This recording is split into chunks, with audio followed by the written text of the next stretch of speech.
సంఖ్యాకాండము 20వ అధ్యాయము. రండి దేవుని వాక్యం దగ్గరికి వద్దాం.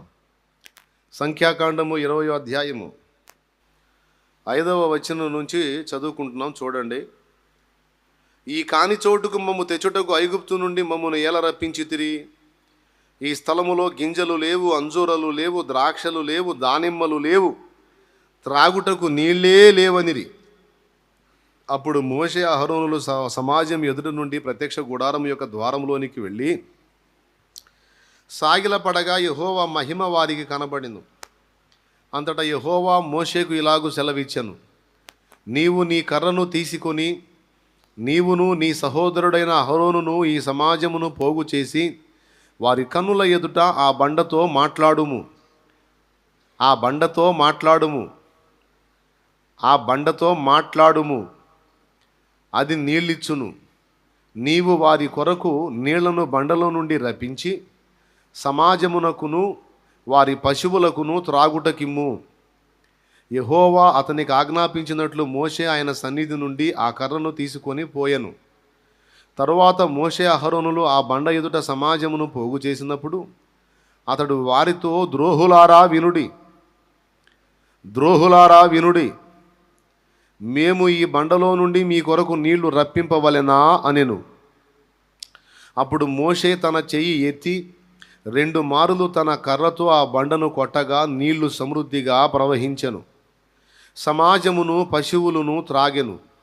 అప్పుడు యెహోవా మోషే అహరోనులతో, మీరు ఇశ్రాయేలీయుల కనుల ఎదుట నా పరిశుద్ధతను సన్మానించున్నట్లు నన్ను నమ్ముకొనకపోతిరి గనుక ఈ సమాజమును నేను వారికిచ్చిన దేశములోనికి మీరు తోడుకొని పోరని చెప్పాను. మిరియాము చనిపోయి పాతిపెట్టబడిన తరువాత ఆ సమాజానికి నీళ్లు లేవు. వాళ్ళు మోషే అహరోనులకు విరోధంగా పోగయ్యారు. ఇక రభస మొదలుపెట్టారు. ఏమని మొదలుపెట్టారంటే, అయ్యో మా సహోదరులు యెహోవా ఎదుట చనిపోయినప్పుడు మేమును చనిపోయినది ఎంతో మేలు. అయితే మేమును మా పశువులను ఇక్కడ చనిపోవునట్లు ఈ అరణ్యములోనికి యెహోవా సమాజమును మీరు ఎలా తెచ్చితిరి? ఈ కాని చోటుకు మమ్మల్ని తెచ్చుటకు ఐగుప్తుల నుండి మమ్మల్ని ఎలా రప్పించితిరి అని మొదలుపెట్టారు. మా బ్రదర్స్ పోయారు, వాళ్ళతో పాటు మేము కూడా పోతే బాగుండేది. అక్కడ నుంచి తీసుకొచ్చి మమ్మల్ని అరణ్యంలో అద్దె మధ్యలో చంపడానికి తెచ్చారా మీరు? ఇక్కడ మాకు నీళ్ళెయ్యి, మోషే అహరోను నీళ్ళెయ్యి మాకు. ఇక్కడ ఏమేమి లేవంటున్నారు వాళ్ళు? గింజలు లేవట, అంజూరలు లేవట, ద్రాక్షలు లేవట, దానిమ్మలు లేవట. ఈ మొత్తం పెట్టారు ఐగుప్తుల వాళ్ళకి. పెట్టారా? కాళ్ళు గిరగిర కొట్టి గాడి చాకిరి చేయించారు. వీళ్ళకి అంజూరాలను, దానిమ్మలను, ద్రాక్షలను గింజలు పెట్టారా? తినేదానికి తిండి కూడా సరిగా ఇవ్వకుండా ఊడిగం చేయించారు. అక్కడి నుంచి బయటికి తీసుకొచ్చి పగలు మేఘస్తంభమై రాత్రి అగ్నిస్తంభమై వారి ఎదుట సముద్రాన్ని పాయలు చేసి ఐగుప్తులో అనేకమైన అద్భుతాలు చేసి వీళ్ళని బయటికి తీసుకొచ్చి దేవదూతల ఆహారాన్ని వీళ్ళకి తినిపిస్తూ బండ నుండి మధుర జలాలు త్రాగనిస్తూ వాళ్ళకు అనుక్షణం వాళ్ళ శరీరాలు అలసిపోకుండా, వాళ్ళ వస్త్రాలు పాతకెళ్లకుండా, వాళ్ళ చెప్పులు అరిగిపోకుండా నిరంతరం కాపాడుకుంటూ స్వేచ్ఛాపరులుగా వాళ్ళ ఎదుట ఎవరిని కూడా నిలవనీయకుండా అందరి ఎదుట వారిని గెలిపించుకుంటూ గనపరుచుకుంటూ పక్షిరాజు రెక్కల మీద మోసినట్టు గ్రద్ద రెక్కల మీద వారిని మోసుకుంటూ తెస్తున్న దేవుణ్ణి వారు తృణీకరించారు. నీళ్లు లేవు, ఈ మోషే అహరోనులు మమ్మల్ని చంపడానికి తెచ్చారని వాళ్ళకి విరోధంగా పోగయ్యారు. మాటి మాటికి ఇలా వాళ్ళు విసిగిస్తూ ఉన్నారు. చివరికి వీళ్ళ పోడు పడలేకపోయారు. ఆ మోషే అహరోనులు ఇద్దరు ప్రత్యక్ష గుడారం ద్వారం దగ్గరికి పోయి సాష్టాంగపడి, ఏందయ్యా మాకి రభస, ఇక్కడికి తీసుకొచ్చావు, ఇక్కడ నీళ్లు లేవు. వాళ్ళు వచ్చిన ప్రాంతం మెరీబా, నీళ్లు లేవు, బాధపడ్డారు. అప్పుడు దేవుడు స్పందించాడు. యెహోవా మహిమ వారికి ప్రత్యక్షమై దేవుడు అన్నాడు, మోషే డోంట్ వరీ, ఆ బండ మిమ్మల్ని వెంబడిస్తుంది కదా, హోరేబులోని బండ, నువ్వు వెళ్ళి ఆ బండతో మాట్లాడేటప్పుడు ఇశ్రాయేలు సర్వ సమాజాన్ని ప్రోగు చేసి వారి ఎదుట నీవు ఆ బండతో మాట్లాడు. కొట్టమన్లా. ఏం చెప్పాడు? కొట్టమన్లా, మాట్లాడమన్నాడు. మాట్లాడు, అది నీళ్ళు ఇస్తుంది. ఇశ్రాయేలు సర్వ సమాజాన్ని త్రాగమను, వారి పశువులకు కూడా తాపమన్నాను. ప్రాబ్లం లేదు, వెళ్ళు, అదేం పెద్ద సమస్య కాదు, అయిపోయింది పోమన్నాడు. కానీ అన్నిసార్లు ఓర్చుకున్న మోషే ఆ దశలో అసహనానికి గురయ్యాడు. మరో పదంలో చెప్పాలంటే సహనాన్ని కోల్పోయాడు. మన జీవితంలో కొన్ని ప్రాముఖ్యమైన ఉన్నవి, మనం జీవితాన్నే కోల్పోవచ్చు, కానీ వాటిని మాత్రం మనం ఎన్నడూ కోల్పోకూడదు. అలా కోల్పోకూడనివి కొన్ని ఉన్నాయి. వాటిని గురించి కొద్ది మాటలు మీకు అందిస్తా. వాటిల్లో ఇక్కడ ఒక నాయకుడుగా ఉన్నటువంటి మోషే వాళ్ళు అనేక పర్యాయాలు విసిగించినందుకు ఆ దశలో సహనాన్ని కోల్పోయాడు చాలా తీవ్ర స్థాయిలో. ఇశ్రాయేలు సర్వ సమాజం పోగైన తర్వాత వాళ్ళందరి ఎదుట ఒక మాట అన్నాడు, ద్రోహులారా వినండి. అంటే ప్రతిసారి దేవుడు కార్యం చేసినప్పుడు, నేను దేవుని దగ్గరికి వెళ్ళి కార్యాలు చేసుకొచ్చినప్పుడు మీరు నన్ను గణపరిచి మాట్లాడతారు. కొంచెం ఇబ్బంది మీకు ఎదురైనా వెంటనే ద్రోహ కార్యాలకు తలపెడతారు. వెంటనే తిరుగుబాటుదారులై ద్రోహులుగా మారిపోతారు. ద్రోహులారా వినుడి, మేము ఈ బండలో నుండి మీ కొరకు నీళ్లు రప్పింపవలెనా అనెను. నీళ్లు రప్పించేది మోషేనా, దేవుడా? దేవుడు. కానీ అక్కడ వాడిన రెండవ విషయం, మేము ఈ బండలో నుండి మీ కొరకు నీళ్లు రప్పింపవలెనా.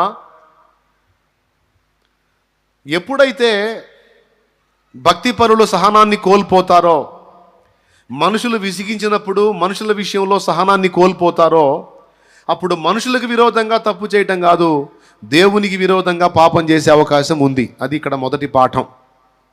దేవునికి స్తోత్రం.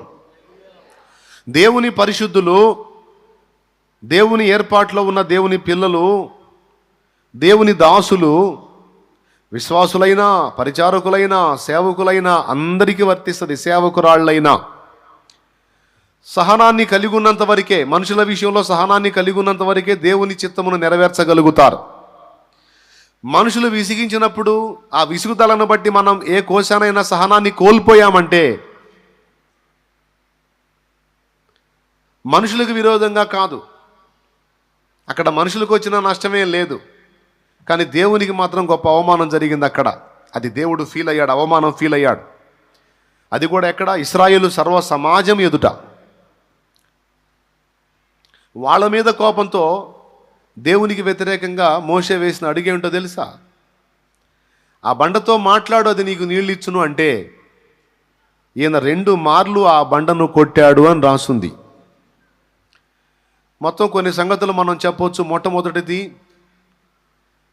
దేవుని జనమును, దేవుడు ప్రత్యేకించుకున్న జనమును, దేవుడు బాధ్యత అప్పగించినటువంటి జనమును ఇతడు తృణీకరించాడు. ద్రోహులారా అన్నాడు. వారు ఇతన్ని తృణీకరించవచ్చు, దానికి దేవుని కృప దొరుకుతుంది ఇతనికి. కానీ ఇతడు వారిని తృణీకరించకూడదు, అది దేవుని ఏర్పాటు. మీరు నన్ను ఇబ్బంది పెట్టినా విసిగించినా నాకు దేవుని కృప అత్యధికం అవుద్ది మీ వల్ల నేను విసుగు పొందితే. కానీ నేను మీ విషయంలో సహనం కోల్పోయి మిమ్మల్ని తోలనాడకూడదు. ఎందుకంటే సంఘము క్రీస్తు యొక్క శరీరము. దేవునికి స్తోత్రం. సంఘము క్రీస్తు యొక్క, ప్రతి నాయకుడు గుర్తుపెట్టుకోవాలి, సంఘమునకు పరిచారకులుగా మనల్ని దేవుడు నియమించాడు. సంఘము ఆయన శరీరం, ఆయన స్వరక్తం ఇచ్చి సంపాదించుకున్న శరీరము, ఆయన ప్రాణం పెట్టి సంపాదించుకున్నటువంటి వధువు సంఘము. గనుక సంఘమును తూలనాడటం కానీ, తృణీకరించడం కానీ, హేళన చేయటం కానీ, ఎగతాళి చేయటం కానీ, అభ్యంతరకరంగా మాట్లాడటం కానీ, అగౌరవంగా వ్యవహరించటం కానీ ఎన్నడూ నాయకుడు చెయ్యరాదు. సంఘమును గౌరవించిన వాడు క్రీస్తును గౌరవిస్తున్నాడు. సంఘమునకు సేవ చేసిన వాడు క్రీస్తుకు సేవ చేస్తున్నాడు. సంఘములోని వ్యక్తులకు వందనాలు చెప్పిన వాడు సాక్షాత్తు యేసు శరీరమునకు వందనాలు చెప్తున్నాడు. దేవునికి స్తోత్రం కలుగునుగాక. సంఘం ఎదుట సాష్టాంగ పడినవాడు సాక్షాత్తు క్రీస్తు శరీరం ఎదుట సాష్టాంగ పడుతున్నాడు.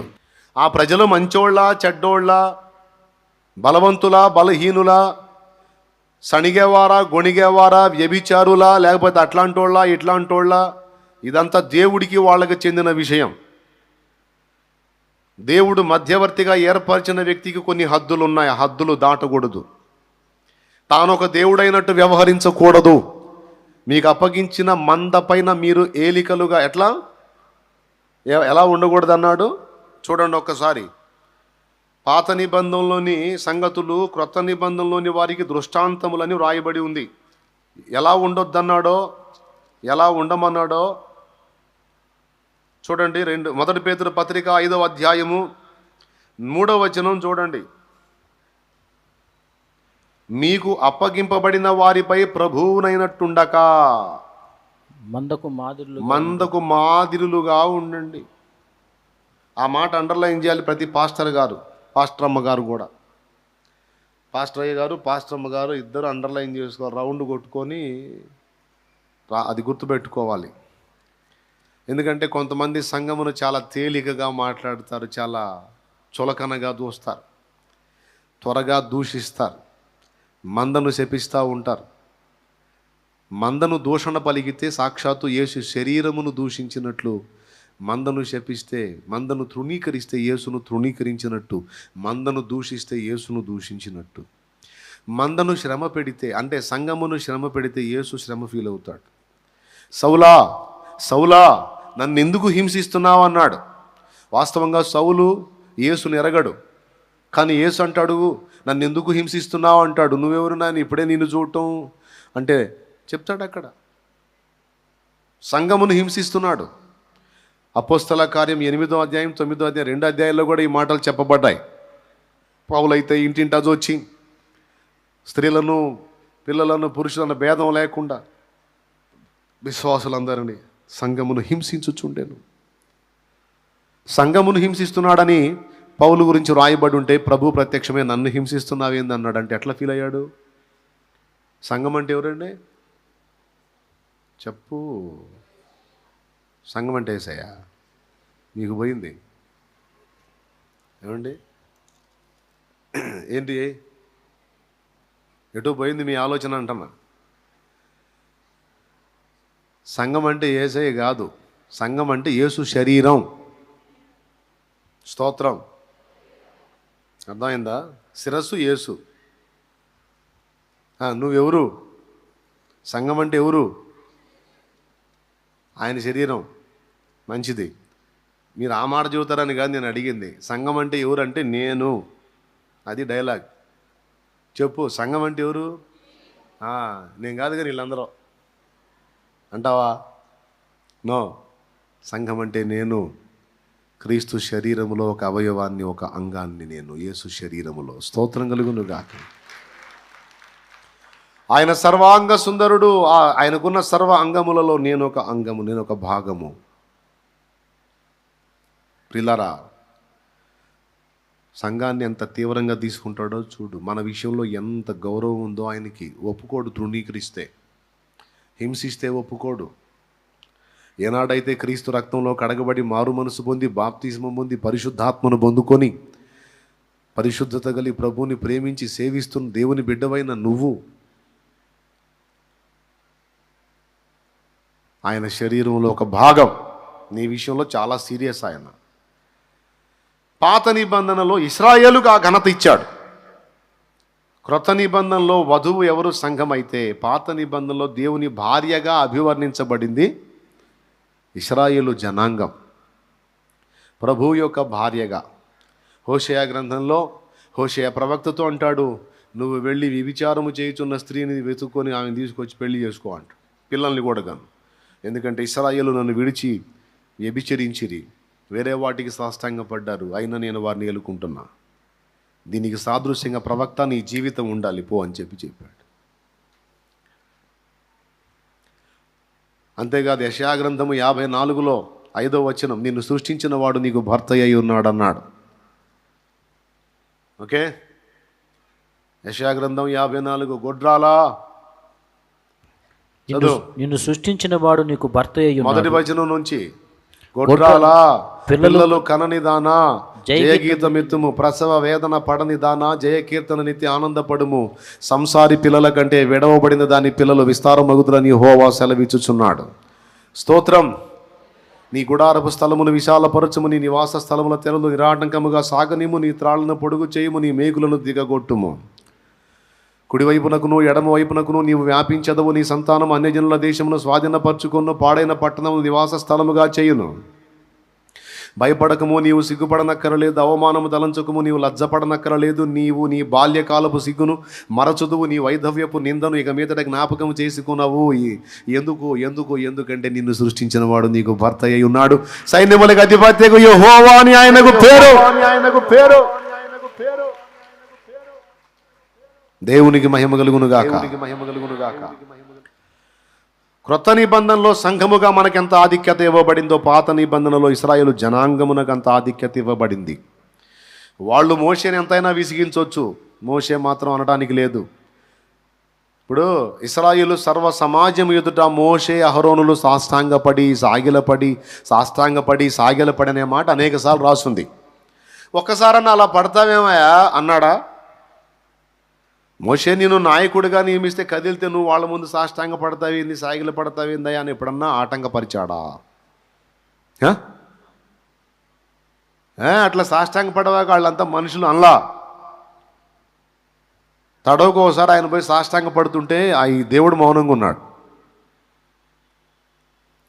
అంటే ఆ జనాంగానికి దేవుడిచ్చిన విలువ అంత గొప్పది. దేవునికి స్తోత్రం. మళ్ళీ వాళ్ళే మంచి పిల్లలా? ఇప్పుడు మీరేం మంచి పిల్లలన్నా? నిసిగిచ్చట్లా, మామూలుగా ఆడుకోవట్లా, అందరూ గాలే కొందరం. స్తోత్రం.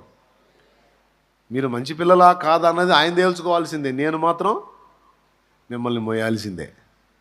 మిమ్మల్ని తృణీకరించకూడదు, అగౌరవించకూడదు, అమర్యాదగా వ్యవహరించకూడదు. ఈ రొమ్మును మోయాల్సిందే నేను, నా దేవుడిచ్చినటువంటి భారాన్ని, బాధ్యతను బట్టి. హల్లెలూయా. అది మోషేకి ఇచ్చింది కూడా.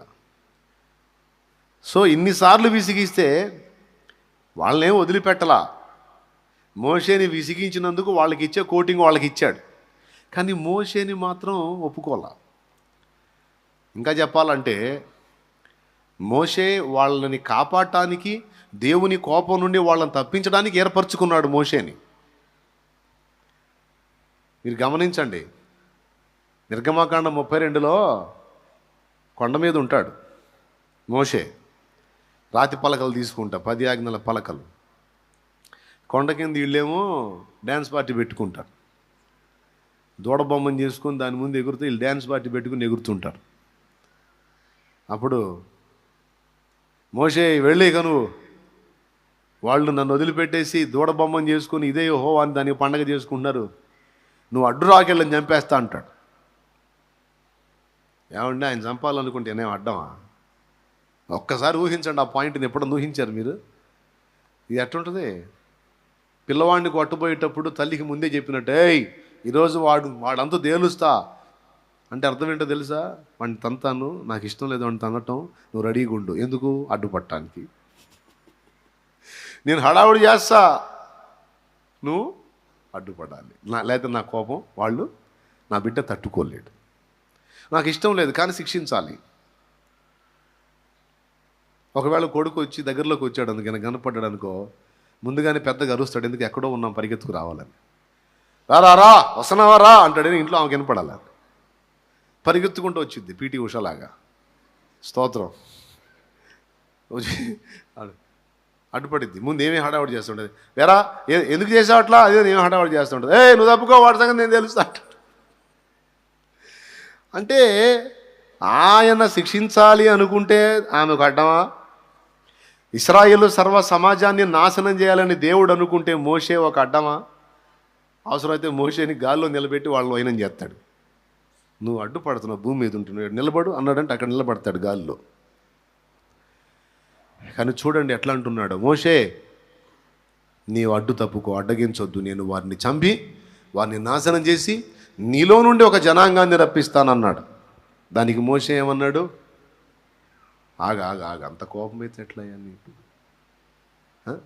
నువ్వు దేవుడు అయ్యుండి అంత తీవ్రంగా కోపపడితే ఎట్లా? నువ్వు కోపపడితే నరుళ్ళు ఎవడు బతుకుతాడు? అట్లా కాదు, నువ్వు అబ్రహాం, ఇస్సాకు, యాకోబులకి ఏం వాగ్దానం చేశావు? మరి వాళ్ళు ఏదో ఇబ్బంది పెట్టారని నువ్వు అంత ఆవేశపడితే ఎట్లాయా? అర్థమైందా? ఎట్లాయా నువ్వు అంత తీవ్రంగా కోపపడితే? అట్లా కాదులే, నేను చెప్తాలే, కోపడవా, కొంపది చంపేవు, ఓ పని చేయి, నా ప్రాణం తీసేయి, వాళ్ళ మీద ఉన్న కోపం నా మీద పోయి వాళ్ళది మాత్రం బ్రతక నువ్వు అన్నవాడు మోషే. ఇలాంటి క్వాలిటీ చూసే లైన్లో పిలిచాడు, చాలాసార్లు టెస్ట్ చేశాడు. మోషేని ఆ జనాంగంలోంచి వేరుపరిచి సింహాసనం ఎక్కించడానికి దారి చూపించాడు. సింహాసనమా ఈ జనాంగమా? టెస్ట్ నెంబర్ 1, జనాంగమే కావాలి కానీ సింహాసనం వద్దు. ఐగుప్తు రాజకుమార్తె యొక్క కుమారుడనే ఘనత, లేకపోతే క్రీస్తు విషయమైన నింద? టెస్ట్ నెంబర్ 2, నిందే కావాలనుకున్నాడు. Praise the Lord, hallelujah. రాజ్యాధికారమా, దేవుని ప్రజల రక్షణ? దేవుని ప్రజల రక్షణే కావాలనుకున్నాడు. రాజ్యాధికారమా, దేవుని ప్రజల రక్షణే. వరుసగా పరీక్షల్లో పాస్ అయ్యాడండి. 32లోకి వచ్చేటప్పటికి, నువ్వు అడ్డు తప్పుకో, ఒక దెబ్బలో ఈ జనమును చంపేస్తాను, నీ నుండి జనాన్ని రప్పిస్తానంటే నాకెందుకు బలేవాళ్ళగా ఉన్నాను, వాళ్ళందరూ ఉండాల్సిందే, కావాల్సిందే, వాళ్ళ పక్షంగా విజ్ఞాపన చేశాడు. మళ్ళీ అంతటితో వదిలిపెట్టలే, అక్కడికి పోయి ప్రతీకారం చేసి అంతటితో తృప్తి చెందక మళ్ళా దేవుని దగ్గరికి వచ్చి, నువ్వు ఒకవేళ వారి అతిక్రమాలు పరిహరించితివా, లేని ఎడల నీ గ్రంథములో నుండి నా పేరు తుడిచివేయి అంటే అర్థమైంది తెలుసా? నన్ను నాశనం చేయి, వారి పక్షంగా నన్ను నరకానికి పంపించు, వాళ్ళని మాత్రం బ్రతకనివ్వు అని వేడుకున్నాడు. నీతిమంతుడు, సాత్వికుడు, నమ్మకమైన మనుష్యుడు మోషే. ఇలాంటి క్వాలిటీస్ మోషేలో కనపడ్డప్పుడు దేవుడు మోషే పక్షంగా వాదించాడు తెలుసా మీకు? అహరోను మిరియాములు ఒకప్పుడు మోషేకి విరోధంగా సణిగినప్పుడు ప్రత్యక్ష గుడారం ఎదుటికి వాళ్ళిద్దరిని పిలిపించి, నా సేవకుడు, నా దాసుడైన, నా స్నేహితుడైన మోషేకి విరోధంగా మాట్లాడడానికి మీరేలా భయపడలేదు? మోషే నా ఇల్లంతటిలో నమ్మకమైన వాడు, మిక్కిలి సాత్వికుడు. ఆయన సాత్వికాన్ని మెచ్చుకున్నాడు, ఆయన ఓర్పును మెచ్చుకున్నాడు, తగ్గింపును మెచ్చుకున్నాడు, ఆయన సహనాన్ని మెచ్చుకున్నాడు, ఆయన నమ్మకత్వాన్ని మెచ్చుకొని ఆయనకు విరోధంగా మాట్లాడిన వాళ్ళకి బూస్టు, హార్లిక్స్ మొత్తం కలిపించాడు. స్తోత్రం, హల్లెలూయా. కొరహు, దాతాను, అభిరాములు అయితే డైరెక్ట్గా శరీరాలతోనే పాతాళంలోనికి దించాడు. ఎంత ధైర్యం రా నా దాసునికి రివర్స్ అవ్వడానికి. వాళ్ళకి ఇచ్చే పనిష్మెంట్ వాళ్ళకి ఇస్తానే ఉన్నాడు, కానీ మోషే మాత్రం రివర్స్ కాకూడదు, అది ఇక్కడ రూల్. ఏనాడైతే వాళ్ళని మోయకుండా వాళ్ళ మీద తిరుగుబాటు చేసి వాళ్ళని తృణీకరిస్తాడో, ఇక వాళ్ళని దేవుని కోపం నుండి సేవ్ చేయటం కాదు, పిచ్చి లేచిందంటే వీళ్ళు మొత్తం నాశనం చేయని అవకాశం ఉంది. ఎవరు? ఆ మోషే. అందుకే ఆ మాట రానంత వరకు వాడబడ్డాడు. ఆ సహనం కోల్పోయిన తర్వాత క్లోజ్.